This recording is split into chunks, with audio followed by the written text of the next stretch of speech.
বিসমিল্লাহির রহমানির রহিম। মৃত্যু একটি অতীব সত্য, চূড়ান্ত সত্য, নিতান্ত সত্য, গুরুত্বপূর্ণ সত্য, চিরসত্য, যার উপরে হয় না আর কোনো সত্য। এই মৃত্যু ছোট বড়, পুরুষ নারী কোনো একটা সিরিয়াল নেই। পার্থিব জীবনে আসার একটা ধারাবাহিকতা বা সিরিয়াল খুঁজে পাওয়া যায়, তবে মৃত্যু এমন একটি বিষয়, এমন একটি স্বাদ, এমন একটি মজা, যেখানে যাওয়ার কোনো সিরিয়াল থাকে না। আমরা দেখতে পাই দাদু দাদি, নানা নানি বেঁচে থাকে, কিন্তু পোতা পতি, নাতি নাতনি তারা দুনিয়া ছেড়ে চলে যায়। বাপ বেঁচে থাকে অথচ ছেলে চলে যায়, সন্তান চলে যায়।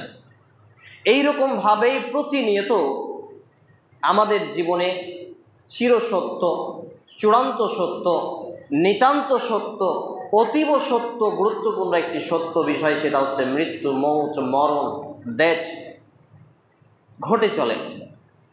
আর আমাদের যখন জীবন আছে, আমাদের এই জীবন বিনাশ ঘটবে, এই জীবনের হানি ঘটবে, মৌত আসবে, মৃত্যু ঘটবে। অথচ আমাদের এই পার্থিব জীবন চলা, আমাদের বলা, আমাদের উঠা, খাওয়া, বসা, এভরিথিং এ টু জেড, প্রতিটা সেক্টরে, প্রত্যেকটা মোমেন্টে মোমেন্টে আমরা যদি একটু দৃষ্টিপাত দেই, আমরা যদি একটু তাকিয়ে দেখি, আমরা দৃষ্টিগোচর করি, তাহলে দেখতে পাবো যে আমরা এমনভাবে পার্থিব জীবনকে পরিচালনা করি, মনে হয় যেন আমাদের মৃত্যুই ঘটবে না, মনে হয় যেন আমরা মারাই যাব না।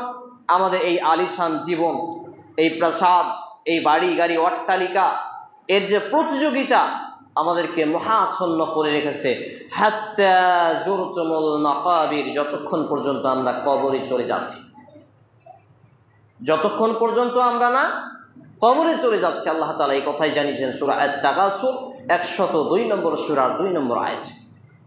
অর্থাৎ আল্লাহ রাব্বুল আলামিন আগের আয়াতে বললেন, আলহাকুমুত তাকাসুর, তোমাদের এই পৃথিবীর চাকচিক্যময় জীবন, এই সৌন্দর্য, এই বিলাসিতা, এই বাড়ি গাড়ি, এই টাকা পয়সা, এই ধন দৌলত, এই নারী, আর নারীদের জন্য আবার পুরুষ, প্রত্যেকটা বিষয় তোমাদেরকে মহাচ্ছন্ন করে রেখেছে, ভুলিয়ে রেখেছে, আত্মভোলা করে রেখেছে আল্লাহ সুবহানাহু ওয়া তাআলা এবং তার বিধান সম্পর্কে। কিন্তু এই ধারাবাহিকতা তুমি চালাতে পারবে কতক্ষণ পর্যন্ত? হাত্তা যুরতুমুল মাকাবির, যতক্ষণ পর্যন্ত তোমার না মৃত্যু আসছে। যখনই মৃত্যু চলে আসবে, কবরে চলে যাবে, কবরের মাটি তোমাকে চাপা ফেলবে, তোমার আলিশান, তোমার বাংলো, তোমার এই বিল্ডিং, প্রাসাদ, নির্মাণ, সমস্ত কিছু ধূলিসাৎ হয়ে যাবে। সত্যি তাই। আলহামদুলিল্লাহি রাব্বিল আলামিন।